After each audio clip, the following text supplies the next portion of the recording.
Ruralisation. Ruralization refers to the process of making an area more rural in character, appearance, or function, or the migration of people from urban to rural areas.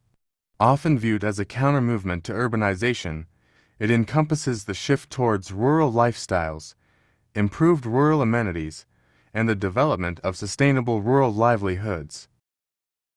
Ruralization involves population movement away from cities due to the desire for space, quietude, and a change in lifestyle.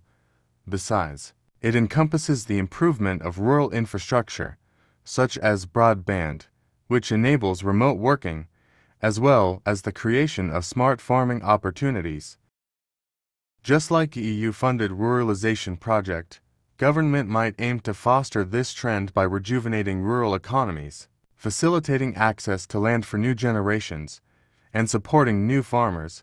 Ruralization also involves a shift in, or the romanticizing of, rurality, where areas are no longer seen as merely backward but as places for new, sustainable opportunities.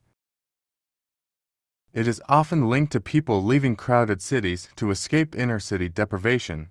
In some contexts, it refers to the systematic enhancement of rural areas by fostering economic opportunities and improving amenities. In the meantime, it can also refer to the emergence of new, lower-density suburban spaces that are oriented towards the countryside rather than the city.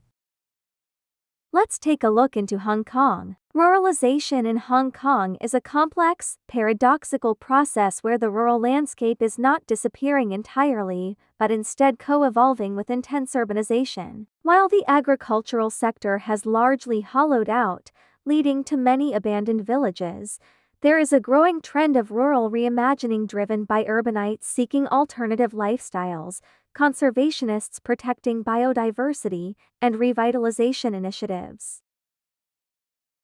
Studies identify 5 distinct perceptions of rural HK: consumers of rural idle, urbanists seeing it as a space for development, utopianists seeking authentic lifestyles, conservationists, and dull realists who see it as hopeless.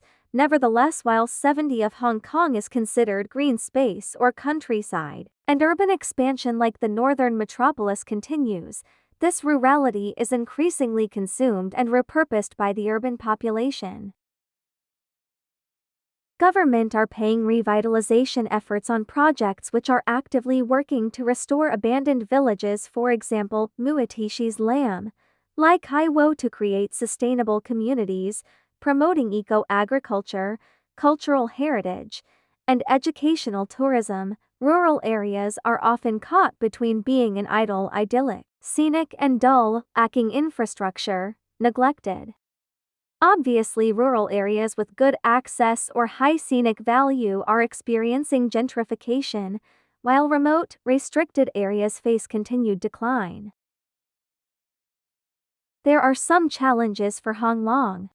Firstly, local agriculture now provides a minimal percentage of food, with rural land in the new territories often used for non-rural purposes like open storage or parking. We can see land use conflicts.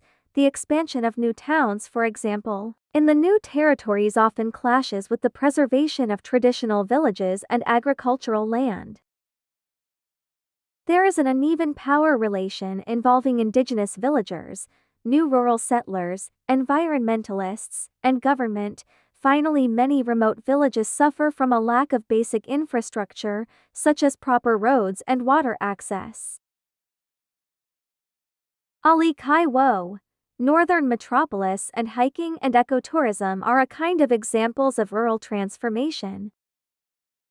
Beside Hong Kong, there are many countries are also facing ruralization, such as Japan, China, Italy, Spain, Sweden, Germany, the UK, etc. Factors driving ruralization include remote work, lifestyle changes, and government policy. In conclusion, many nations are focusing on rural development by improving infrastructure, such as internet connectivity, to bridge the digital divide and make rural living more attractive. Wishing you all have a warm and nice home. See you.